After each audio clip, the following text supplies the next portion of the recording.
saying you are not badass beat. Keep on going till you hit the spot. Whoa, I'm a big bag hunter with the. Yang pertama, teori pers otoriter.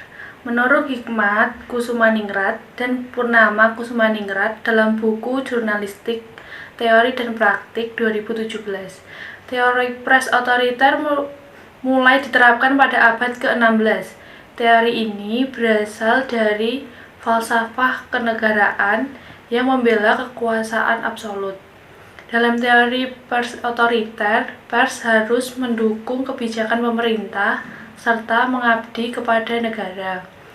Tidak hanya itu, para penerbit juga diawasi lewat paten, izin terbit, dan sensor.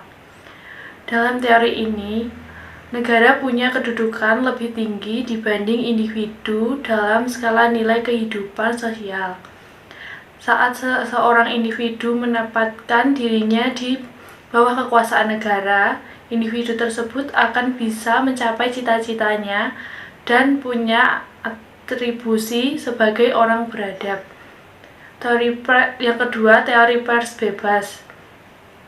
Teori pers bebas mencapai puncaknya pada abad ke-19. Dalam teori pers bebas, manusia dipandang sebagai makhluk rasional yang mampu membedakan mana yang benar dan salah. Secara garis besar, teori ini menegaskan bahwa pers harus menjadi mitra dalam upaya mencapai kebenaran. Dalam bukunya Menjadi Alat Pemerintah, sebutan The Words Etat yang diberikan pada pers yakni kekuasaan keempat setelah eksekutif, legislatif, dan yudikatif menjadi umum diterima dalam pers ini. Yang ketiga, teori pers komunis. Teori pers yang ketiga adalah teori perkomunis atau Marxis. Teori pers yang satu ini mulai berkembang sejak abad ke-20. Sebagai akibat dari sistem komunis Uni Soviet, media massa dan pers teori ini berperan sebagai alat pemerintah, partai, dan bagian integrasi negara.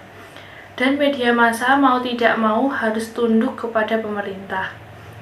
Teori ini disebut juga dengan pers totaliter Uni Soviet atau pers komunis Soviet. Yang keempat, teori pers tanggung jawab sosial. Teori pers yang keempat adalah teori pers tanggung jawab sosial. Pada teori ini, pers adalah forum yang dijadikan sebagai tempat untuk memusyawarahkan berbagai masalah dalam rangka bertanggung jawab terhadap masyarakat atau orang banyak. Teori ini muncul sekitar awal abad ke-20. Teori ini muncul setelah adanya protes terhadap kebebasan yang mutlak dan teori liberal. Teori liberal memberikan kebebasan yang sebesar-besarnya sehingga menjadi kemerosotan moral pada masyarakat. Tanggung jawab sosial berasumsi bahwa media massa, khususnya televisi dan radio, merupakan frekuensi milik publik.